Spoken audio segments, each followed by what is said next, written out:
sudah bukan rahasia umum lagi, ada kekecewaan PDIP terhadap Presiden Jokowi, baik di periode pertama maupun periode kedua.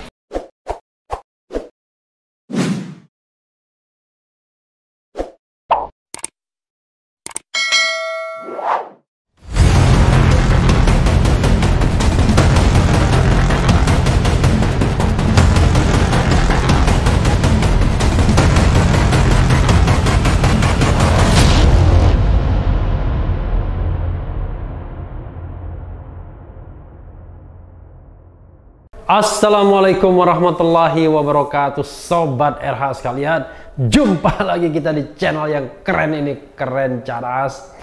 Kali ini ada berita yang ngeri-ngeri sedap ya, luar biasa, mengenai rivalitas internal antara orang-orang yang dekat dengan lingkar kekuasaan, mereka yang mendukung pemerintahan Jokowi. Ini dari Glora.co. Beritanya adalah gaungkan kudeta merangkak. Apa kudeta merangkak ya? PDIP ingatkan Jokowi yang lebih percaya Luhut dan Erik daripada partai. Ini menarik ya. Ini problem pemerintahan atau hubungan Jokowi dan Megawati di satu sisi, serta Jokowi dan PDIP di sisi yang kurang lebih sama ya, bukan sisi lain. Glora.co. Ungkapan politisi PDIP Darmadi Duryanto, namanya Duryanto ya, terkait adanya kudeta merangkak yang dilakukan pada Jokowi adalah ekspresi manuver politik. Demikian analisis ya, Direktur Eksekutif Indo Polling Network WEMPI hadir Kamis 29 Oktober. Namanya WEMPI hadir. Menurut WEMPI, meski menjadi partai pemenang dan penopang utama pemenangan Jokowi sebagai presiden, PDIP tidak mendapatkan peran strategis mengelola kekuasaan. Selama ini, kata WEMPI, Jokowi lebih memberikan peran lebih pada orang-orangnya yang berada di luar PDIP, seperti Luhut Binsar Panjaitan dan Erick Thohir. PDIP sebagai partai pemenang tidak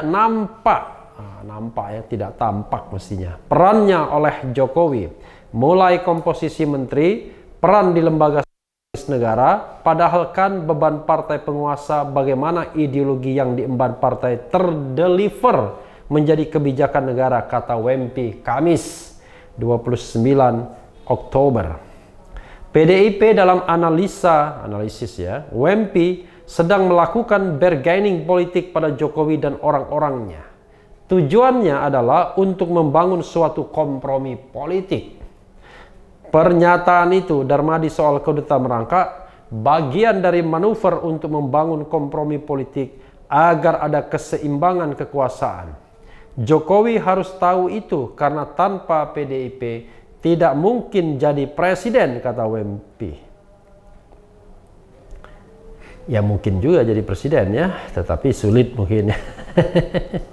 Jadi Sobat RH sekalian, menarik ya ini ya, karena problem pemerintahan Jokowi jilid pertama dan jilid kedua sebenarnya kurang lebih sama, Sobat RH sekalian.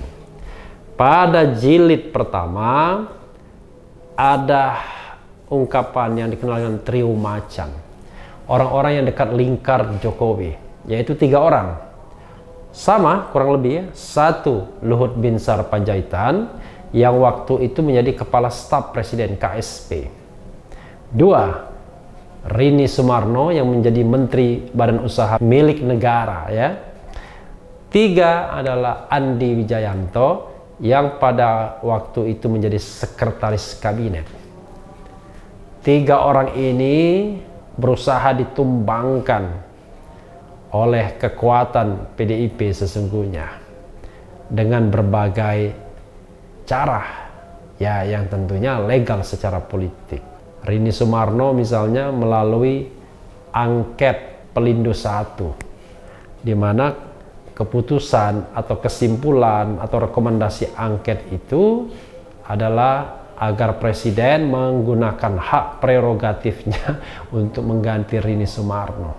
Hingga periode pertama pemerintahan Jokowi, Rini tidak juga tumbang, luar biasa, walaupun hampir 5 tahun dilarang ke DPR yang menjadi beban Menteri Keuangan, karena ketika dengan Rini Sumarno harusnya rapat tentang BUMN terpaksa diwakili oleh Menteri Keuangan atau menteri lainnya. Dan ini sebenarnya aneh dalam sistem pemerintahan presidensil, karena ternyata partai penopang yaitu PDIP justru menginginkan Menteri Jokowi dipecat, diberhentikan. Tapi presiden tidak mau melakukan itu.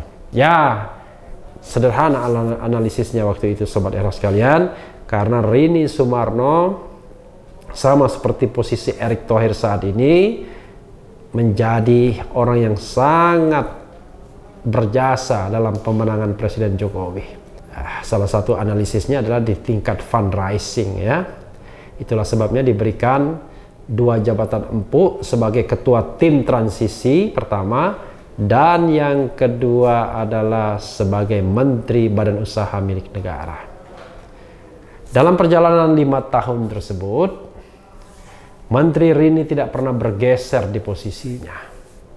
Tetapi Luhut bisa digeser dari istana. Dari KSP, Kepala Staf Presiden, menjadi Menko Polhukam, Menteri Politik Hukum dan Keamanan. Tidak lama di sana digeser lagi menjadi Menko Maritim. Hingga saat ini pun masih menjadi Menko Maritim, tapi ditambahi portofolionya Menko Maritim dan Investasi. Nah, adapun Andi Wijayanto menjadi orang yang akhirnya di reshuffle. Berhasil ya gerakan untuk melumpuhkan trio macan ini dalam periode pertama pemerintahan Presiden Jokowi. Bahkan waktu itu muncul desas-desus mengenai Andi Wijayanto ini yang dianggap quote-unquote melecehkan Presiden Jokowi. Tapi baiknya memang itu dikonfirmasi langsung, karena itu desas-desus, jadi kebenarannya tentu tidak bisa 100%. Dan sejauh mana tingkat komentar itu dianggap melecehkan juga relatif sekali ya. Jadi Sobat Era sekalian, yang jelas adalah Andi Wijayanto hilang dari peredaran. Dan pada pembentukan kabinet kedua ini ternyata Andi Wijayanto tidak terangkut juga, padahal yang bersangkutan adalah ketua, kalau tidak salah, tim Cakra 19 selain Bravo 5 yang merupakan lembaga think tank pendukung Presiden Jokowi dalam Pilpres. Tapi tidak terangkut di dalam kabinet. Juga tidak terdengar sepak terjangnya sebagai komisaris BUMN misalnya, sebagai halnya Andrinov Caniago. Lalu juga ada beberapa nama Presiden Jokowi ya, pendukung Presiden Jokowi yang dipertahankan baik dalam kabinet seperti Teten Mas Duki maupun dalam pengelolaan BUMN, menjadi komisaris BUMN. Terakhir itu Eko Sulistyo ya, orang kepercayaan Presiden Jokowi sejak di Solo, mantan ketua Komisi Pemilihan Umum Daerah di Solo, terangkut ke Jakarta juga. Nah, itu Sobat Era sekalian konstelasinya. Nah, sekarang pada periode kedua, sesungguhnya yang sangat dipercaya oleh Presiden Jokowi ada 3 orang. Hanya yang 3-nya ini kalau mau dibuldoser agak riskan, yaitu Erlangga Hartarto yang tidak lain adalah mitra koalisi dari Partai Golkar. 2 lainnya non-partai, yaitu Luhut Binsar Panjaitan, lagi-lagi LBP, dan yang kedua adalah Erick Thohir. LBP sudah cerita lama hubungannya dengan PDIP tidak begitu mulus ya. Ini juga yang menjelaskan misalnya mengapa Mahfud MD akhirnya tidak menjadi wakil presiden, karena juga ada konstelasi elit ya, antara segitiga Presiden Jokowi, Luhut Binsar Panjaitan, dan Megawati Soekarno Putri. Mahfud tersingkir, masuk Ma'ruf Amin. Itu adalah cerita yang Pernah disampaikan Rizal Ramli kepada saya ya sesungguhnya. Jadi sobat RH sekalian, yang kedua adalah the rising star Erick Thohir. Erick Thohir ini orang yang kemudian tiba-tiba meroket. Media tertarik untuk mengcovernya. Beberapa kali muncul di program televisi. Bahkan untuk program-program yang sangat populer. Dan juga sudah punya ambisi untuk menjadi calon presiden 2024. Bahkan sudah pernah membagikan sembako pula dengan title seperti itu. Jabatannya pun sangat powerful, yaitu Menteri BUMN, yang kadang-kadang secara salah kaprah dianggap sebagai bosnya ratusan BUMN. Padahal pengelola beda sama bos ya. Jadi Menteri BUMN diserahkan sebagai pengelola. Makanya Erick Thohir sendiri yang mengatakan badan usaha milik negara itu bukan badan usaha milik nenek lo, ya kan? Tetapi cara Erick Thohir dan gengnya memperlakukan BUMN ya kurang lebih sama juga dengan menteri-menteri sebelumnya, di mana pengangkatan orang-orang dan pengurus sangat dikaitkan juga dengan afiliasi politik. Nah, dalam kondisi seperti ini, sepertinya PDIP tidak puas. Karena mereka barangkali mendapatkan porsi yang tidak terlalu besar. Itulah sebabnya melalui Adian Napitupulu beberapa kali Erick Thohir dihantam ya. Dan saya juga mendengar konstelasinya, misalnya ya ada ketidaksukaan PDIP terhadap Erick Thohir. Dari sisi spektrum politik rasanya wajar ya. Karena Erick Thohir ini adalah kelas menengah, ya pasti ideologinya tidak ideologi ke arah PDIP ya, mungkin ideologinya tengah, Golkar ya. Kalaupun misalnya ke kanan ya geser kanan sedikit, tapi kanan banyak juga sangat mungkin. Tapi kalau dia ke kiri, kirinya mungkin kiri sedikit, tapi kiri banyak barangkali tidak. Itulah sebabnya Erick Thohir barangkali bukan favorit PDIP untuk diajak bekerja sama, termasuk juga menjadi putra mahkota calon presiden misalnya. Imajinasi tentang Erick Thohir Puan Maharani rasanya tidak pernah terdengar. Tapi Prabowo Puan beberapa kali disebutkan. Tapi Erick Thohir konon lebih merapat ke Nasdem, Nasional Demokrat. Dan Nasdem membutuhkan sosok seperti Erick Thohir untuk dijual, karena tentu Surya Paloh tidak bisa diandalkan terus-menerus sebagai sosok yang bisa dijual, karena ya most of the time namanya tidak pernah masuk dalam bursa calon presiden misalnya.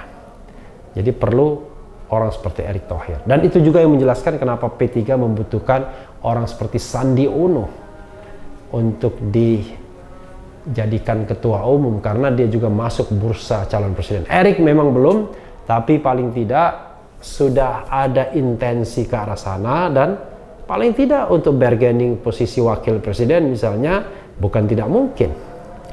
Misalnya menggabungkan antara Anies dan Erick Thohir bukan tidak mungkin. Artinya menggabungkan antara Nasdem dan PKS. Who knows? Dalam politik tidak ada yang tidak mungkin. Ideologi menjadi nomor 2 karena pragmatisme politik kadang lebih penting. Apalagi hubungan Surya Paloh dengan Anies Baswedan juga baik-baik saja, karena Anies juga deklarator Ormas Nasdem pada waktu itu. Wah enak ya, deklarator Ormas Nasdem ya, baik-baik saja rupanya karena mengendorse pemerintahan. Atau dulu pada pemerintahan Presiden Jokowi memang tidak semencekam sekarang ini.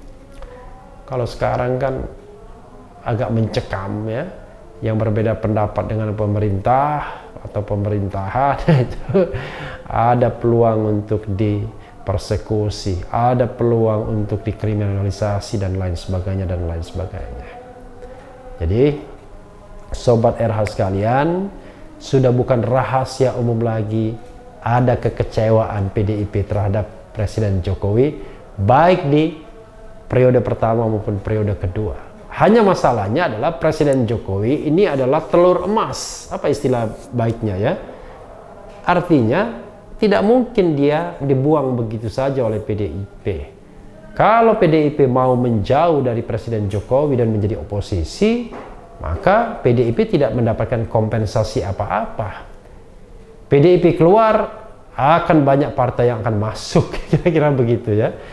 Karena itu kepentingan aliansi strategis antara Jokowi dan PDIP inilah yang membuat mereka tetap bekerja sama sampai diperkirakan hingga 2024. Pasca 2024, Presiden Jokowi sangat mungkin bukan faktor yang determinan lagi kalau dia tidak membangun kekuatan politik di luar PDIP sekarang ini, mulai dari sekarang.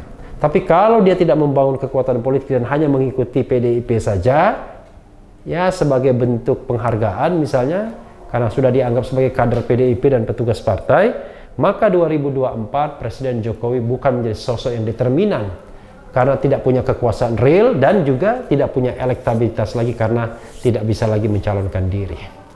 Nah, ini pasti menjadi perenungan Presiden Jokowi kalau yang bersangkutan tetap berniat dan berminat hidup dalam dunia politik.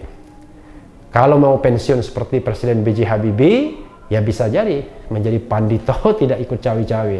Tapi dengan turun gelanggangnya putra dan menantu, saya memperkirakan Presiden Jokowi pasti akan membangun kekuatan.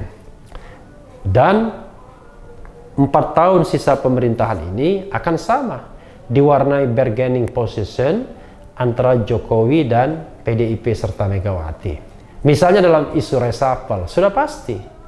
Reshuffle itu seperti tarian poco-poco, maju mundur, karena PDIP selalu memainkan konstelasi, memainkan peran yang lebih strategis agar mendapatkan lebih. Tapi Presiden Jokowi barangkali tidak mau ikut dalam gendang permainan PDIP karena tadi dalam berbagai kesempatan saya mengatakan dia tidak pernah menjadi orang nomor 1 kalau dia ke kandang banteng. Dia selalu dianggap orang nomor sekian, bahkan tidak tahu nomor berapa karena nomor 2-nya Puan Maharani pastinya. Tidak heran ketika saya pernah menanyakan kepada Gubernur Jawa Tengah, Ganjar Pranowo, mana yang dia pilih? Megawati atau Jokowi? Pertanyaan nakal sesungguhnya. Dan maksud saya Ganjar Pranowo dengan tanpa ragu-ragu mengatakan memilih Megawati. Sederhana, pilihan yang sangat rasional. Karena PDIP dan Megawati akan menentukan nasib Ganjar hari ini dan ke depan. Bukan Presiden Jokowi. Presiden Jokowi tidak memiliki legitimasi apa-apa untuk katakanlah membenamkan seorang gubernur, tetapi PDIP dan Megawati bisa punya kekuatan untuk itu. Jadi siapapun yang balelo misalnya, maka alamat karir politiknya tidak akan ke depan, tidak akan moncer lagi. Dan Ganjar Pranowo harus hati-hati karena hasil survei masih menjagokan dia. Terakhir indikator politik menempatkan dia sebagai calon presiden tertinggi elektabilitasnya di atas Prabowo Subianto dan Anies Baswedan. Jadi Ganjar Pranowo pun harus hati-hati dengan PDIP dan Megawatinya. Tanpa endorsement mereka mati karir politiknya. Tapi kalau sudah menjelang 2024 akhirnya misalnya karena tidak di-endorse PDIP dan Ganjar lari ke partai lain, ya let's say misalnya diambil Nasdem yang kadang-kadang sangat pragmatis, mengambil orang-orang terbaik dalam konteks pilkada misalnya, tak peduli apakah dia kader atau bukan, maklum partai baru soalnya, maka bisa jadi Ganjar Pranowo menjadi presiden tanpa dukungan PDIP. Menarik ya, tiba-tiba Ganjar berpasangan dengan Anies Baswedan. Walaupun tetap saya mengatakan menjadi persoalan siapa yang nomor 1 dan nomor 2. Tapi saya kira akan terjawab dengan sendirinya ketika ada survei terakhir. Siapa yang paling jagoan dalam survei terakhir, itulah yang nomor 1. Lalu yang tidak paling jagoan ya bersedia menjadi nomor 2. Tapi yang jelas ketika disatukan, peluang menangnya besar sekali. Memang menarik kan melihat politik itu. Nah, emang politik tidak bisa hitam dan putih. Walaupun sebenarnya skenario-skenario ini adalah skenario berpikir soal dinamika politik, entah yang bersifat idealistik atau pragmatik. Nah, mudah-mudahan analisis saya sebelumnya yang mengatakan bahwa ini ada partai istana 6 partai, partai luar istana 3 partai, lalu 6 partai istana akan menyorongkan 1 pasangan calon, lalu luar istana hanya 1 pasangan calon, dan head to head kembali siapa yang didukung oleh state apparatus, financial resources, state financial resources akan menang, juga jaringan kekuasaan. Mudah-mudahan ini tidak benar. Tapi mudah-mudahan lagi presidensial threshold-nya bisa dihapuskan oleh Mahkamah Konstitusi. Mudah-mudahan kali ini MK punya hati nurani, mau berkontribusi bagi demokrasi dan konstitusi kita.